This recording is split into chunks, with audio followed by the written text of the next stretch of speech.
Hey guys, it is Nath back with the United Point, and what a match! What a match! What a match! What a match! I mean,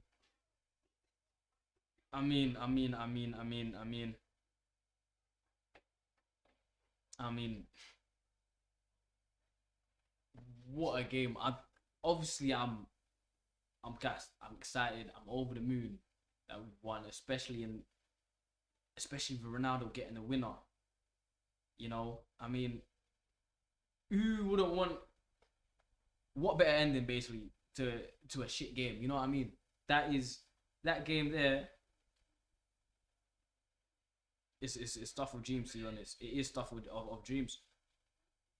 And I mean, I'm right now. I'm speechless because I've got so much to say. I don't know where to start. I was just sharing the link on Twitter actually. At the United Point, but in the long run, is this a good performance? Was tonight a good performance? No. If you're considering all things, if you're looking at it from the right angle, tonight wasn't a good performance. In the first half, we got played out of the park by Atalanta, and to be honest, like, did we deserve to concede more? Did we deserve? Alright, cool. To put it like this, first half we deserve to lose.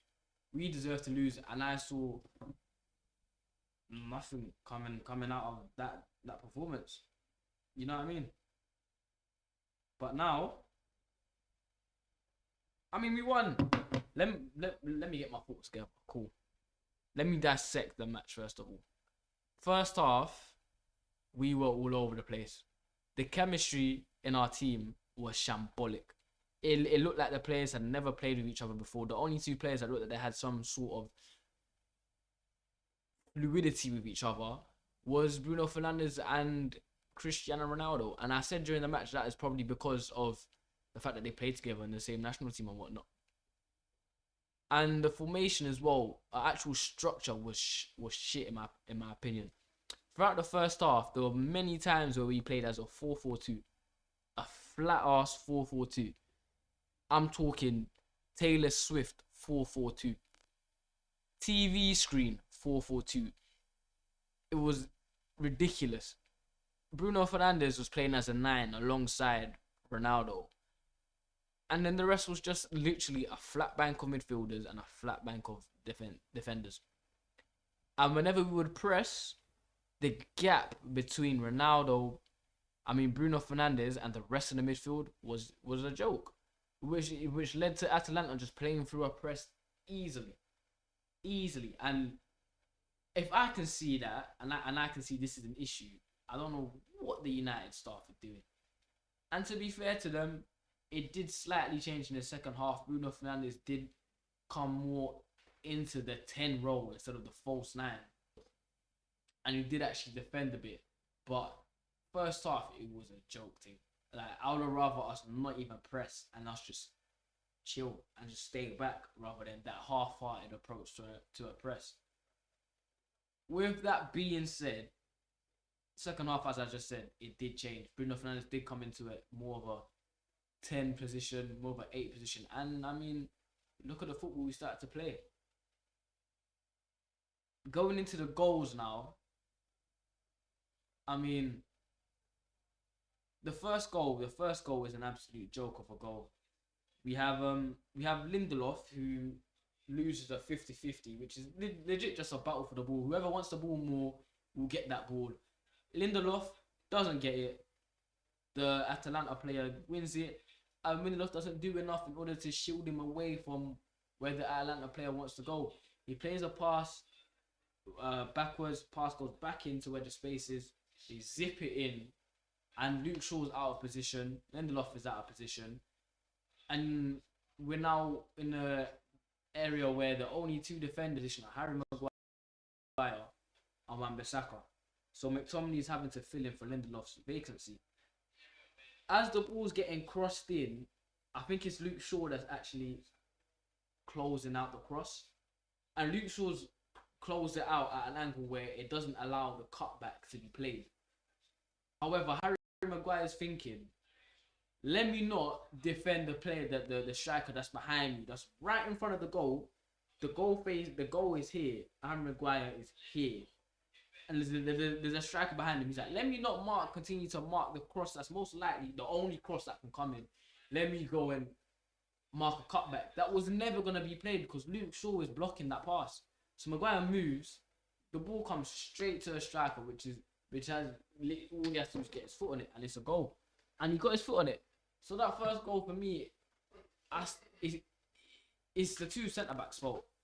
Yes, Luke Shaw was pulled out of position. However, Lindelof and Maguire have to do better. Maguire's positioning and his whole mental thought about marking the cutback is all wrong. You're on the front post when the team is crossing the ball. Why are you stepping out to mark whatever? Especially if you don't know what's behind you. Because the only excuse Maguire could possibly say is, I didn't know that the striker was there. But if you don't know, don't start moving that way, because if someone is behind you, like for example, what happened tonight, it's the easiest goal that they'll ever get. So that first goal was on the two centre backs. Lindelof has to do better. Maguire just has to be smarter. His positioning has to be a hell of a lot better. Second goal as well, off a corner. I've been saying since I've been on this channel, I've been saying zonal marking on set pieces has to stop. It has to stop because we've been conceding from set pieces because of zonal marking at a consistent basis for 2 seasons now, maybe even 3 seasons. I think it's actually 3 seasons. As a result of this, we've signed Harry Maguire, one of the best aerial centre backs in the world supposedly, and we signed Varane. Now when Varane's come in, he's actually winning headers despite this zonal nonsense. On the other hand, Harry Maguire just seems he's irrelevant when it comes to corners nowadays. He cannot win anything because of this zonal marking. Partly it's not his fault. He's being told to zonal mark and whatnot. So like obviously that's the way we want to coach our defense to defend. So be it. But at the same time, some of them that he's allowing other players to get to is a joke. Today, I feel like Maguire should have done better on that second goal. It's not all his fault. It's not like the first one where a lot of it is his fault. Cool, he's not marking him. But at the same time, you're seeing the ball come in and you can see the general direction it's going to. He's got to attack that ball. And he's got to, I don't know, it's not just him, Luke Shaw as well. The crosses above him, he's tried to win it. You know, the most I can say to him is you have to win that header. But if you can't reach it, you can't reach it. So the second goal is more so on the coaching. The coaching needs to change. Zonal marking needs to go. I was saying throughout the watch along how football's a simple game. You want the tall centre backs marking the tall strikers, the tall players who are most likely to get their head on the goal. It's simple. You stick Maguire on him, you stick McTominay on him. You know what I mean? You don't want your fullback in Luke Shaw marking an aerial threat when you've got McTominay and Maguire marking no one. You know what I mean? So that's on the coaching. But yeah, the first half to conclude was dreadful. Football-wise, it wasn't as bad as it's been in the last couple of matches. There were flashes of good football. There was a little bit of decent forward play, but it didn't lead to anything. It just kept breaking down. Defensively, we were shambles. Cool. I cannot lie to you. Coming into the second half, I thought, yeah, game's gone. We've lost it. We're out of the Champions League. That was my mentality. Because the players didn't look like they just looked clueless on the pitch in the first half. They honestly looked clueless, as if they just didn't know what to do. Second half starts and we end up winning the ball within 7 seconds, and we are, if there's playing on the front foot, we have 2 feet in front. We came out with vim and with purpose, and that continued throughout the whole of the second half. It was almost as if we were a new team. I don't know what Ollie and whatnot said to the players at halftime, but it definitely worked. To be fair, I don't even think it was Ollie. I think it was more Ronaldo and whatnot that told the team to, get a grip. So, and I don't know, whoever said whatever, it worked. Because in that second half, we came out and, I mean, the scoreline speaks for itself. We went in at halftime 2-0 down, and we've won 3-2 with a dominating second half. Atalanta were all over the place defensively. They didn't know how to contain us, to be honest. And it's I don't know whether to be. I don't know. I'm actually disappointed at the fact that we can play so shit, but yet play so good. Like, we play consistently shit. But we've seen in that second half how good this team can be. Do you know what I mean? And it's sad to put, like, it's sad. It's sad. I mean, they're showing a replay here as well in the second half, yeah, which I think was pivotal. This is where the second half changed. David De Gea pulled off a double save. First, after Lindelof got skinned by Zapata. Great save because it's a close shot and he hits it hard. Yes, it is slightly straight towards David De Gea, but he's still got to save it. The save then falls directly to a Atalanta player, edge of the box, and he hits it. David De Gea, he's dived already, and the ball knuckleballs away from him. He's then going to punch it like that, and he saves it. And I'll tell you what, Ronaldo went straight away and hugged him and spoke to him, because he knew if one of those shots went in, the game is finished. We've lost. David De Gea, yet again, has saved Man United. I don't know how many times he's going to do it this season, but I pray to God that he continues doing it. Because without him, it would be in all types of mess. Just imagine if he sold David De Gea last season in the international, in the summer, and kept Henderson as a number one. Because let's not forget that was very close to happening. Just imagine where we'll be in the Premier League and Champions League if we didn't have David De Gea. We would be finished right now. So, David De Gea saved us yet again. They're showing the first goal now. Marcus Rashford, he had a tough game. He could have had a hat-trick tonight. He only came up with one. Nevertheless, at least he came up with one. You know what I mean? It's better than none. And then the second goal here as well, they're showing it now. After the first goal that David De Gea saved, that's when a switch flipped. Second goal is scruffy. And to be honest, we only scored the second goal due to shit Atalanta defending. Bruno Fernandes whips in across from deep, and it just goes through everyone and ends up at Maguire's feet. And you know what? Credit to Maguire. It's a good finish. It's a very good finish. But this is where it gets tough for me, because some United fans will get carried away and they'll enjoy the moment. And yeah, I understand enjoy the moment. I enjoyed it. I was ecstatic when Ronaldo scored the third, which was a header, of course, to win the game. But then if you look at that whole match as a 90-minute performance, did Man United deserve to win? I don't think so. I do think that the scoreline is flattering to us. And I'm gonna go to the match statistics as I speak right now. We had 22 shots with 9 on target. Atalanta had 13 with 6 on target. We had 100 more passes completed than Atalanta, and we had 56% of the possession. And I don't know. I mean, all I have to say is if David De Gea doesn't pull off 2 world-class saves, we're losing that match maybe 3, maybe 4-1. David De Gea pulls off these 2 world-class saves.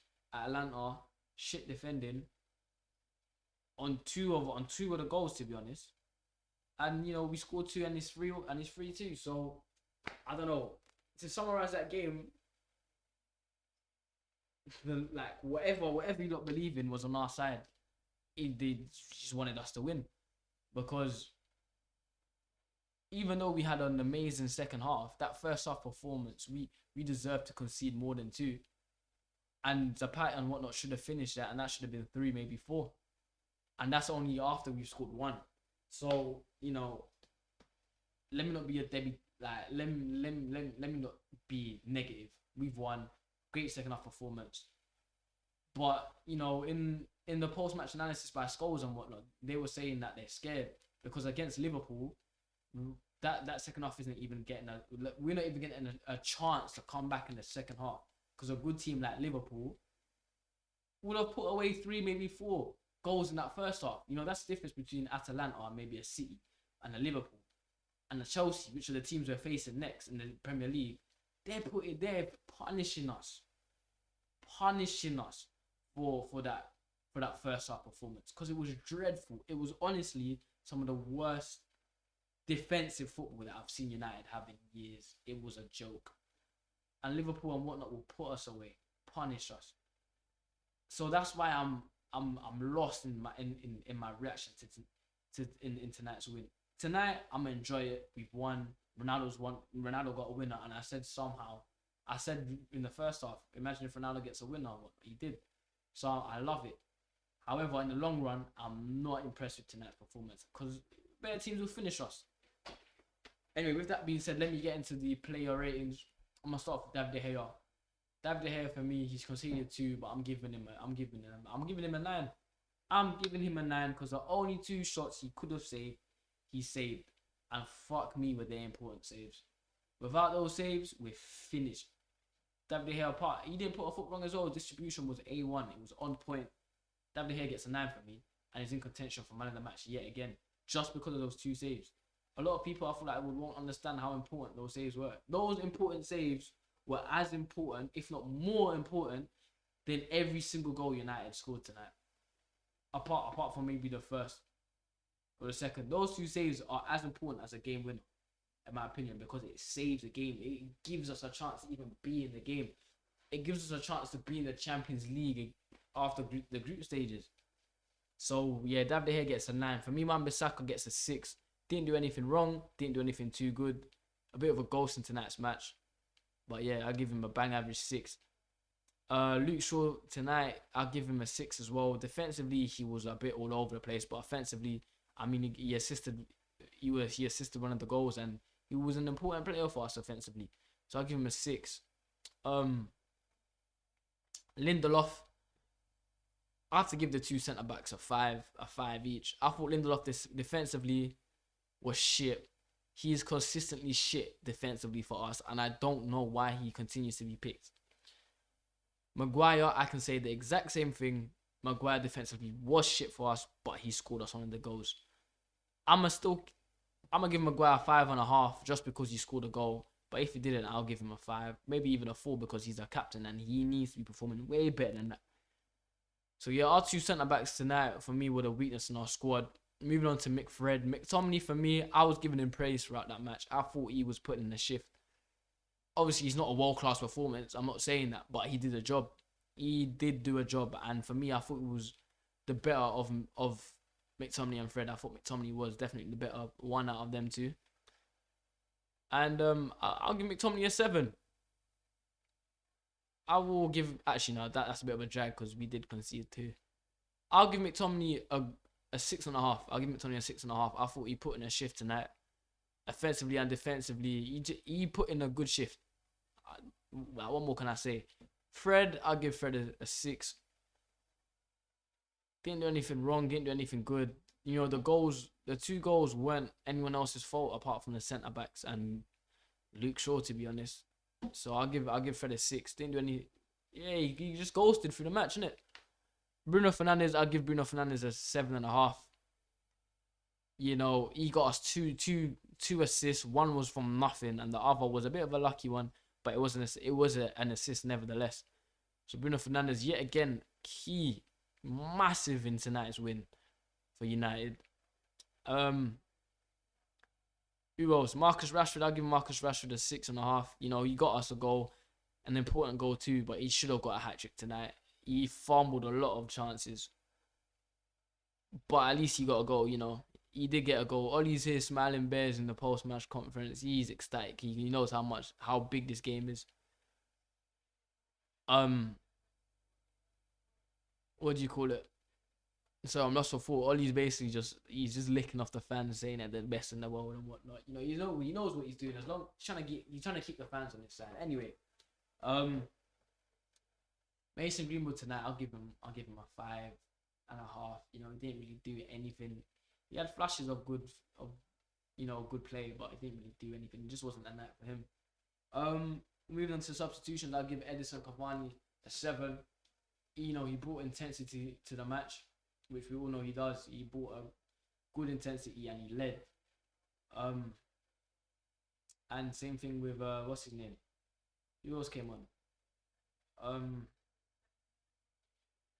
Who came on? Am I confused?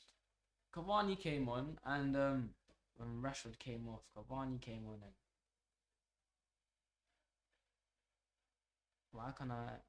Sancho came on. Sancho was. I'll give Sancho a 6.5. You know, he put in a shift. Didn't do it too much, but kept the ball moving. He did what he had to do. Is it worth 75 million? No, but he didn't play bad. And then obviously Matic came on and he did the job. I'll give Matic a plain 6. Ronaldo, for me, I'll give Ronaldo a 7. You know, he had more than one chance in tonight's match that he should have buried. However, it's Ronaldo, and you know, games like this where you need a winner. Winner chicken dinner. Ronaldo's on the pitch. You were fool to think Ronaldo wouldn't have scored tonight. I said it in the first or second half that Ronaldo's gonna get the winner. Ronaldo is just that player. He's just that player, big time performance, and you know he got the goal. Man of the match for me has to be David De Gea. David De Gea or Bruno Fernandes. You take your pick. I'm picking David De Gea because without those 2 saves, we're out of the Champions League as soon as the group stage ends. So yeah, what a match! What a match! I said at the end of the live reactions and whatnot during the watch along. I said tonight was a nightmare with a good ending in the Theatre of Dreams, and you know it was a nightmare. First half was dreadful, sleep paralysis. But the second half was waking up out of that sleep paralysis and realizing it was all shit, and then having a great day. So yeah, that's the best way I can summarize it. Final thoughts. I'm still Ollie out 100%. That win had nothing to do with Ollie whatsoever. It's just a player that's really just putting up their socks. Coaching is still dreadful. We can see that defensively. Ramsey, I don't know what he was signed for, this defensive coach, because nothing has changed. Could have even got a little bit worse. And am I scared for the Liverpool match? Fuck yes. Fuck yes, I'm scared, because Liverpool would have dealt with us in the first half, something that Atalanta didn't capitalise on. They didn't do that. Better teams will. And we're going to be facing better teams in the next 3-4 games. Do I think that this is going to be the last high point in Ollie's career tonight? Yes. And that's not me putting evil eye on Ollie's name. I'm just being realistic. I feel like tonight is a high, and it is a high, very good high, and we should enjoy it, because I feel like the next couple matches are going to be doom and gloom for United, and especially Ollie. I feel like he is going to get sacked quite soon. But with that being said, let me not finish on a low note. Good win. Important win with a great second half. But yeah,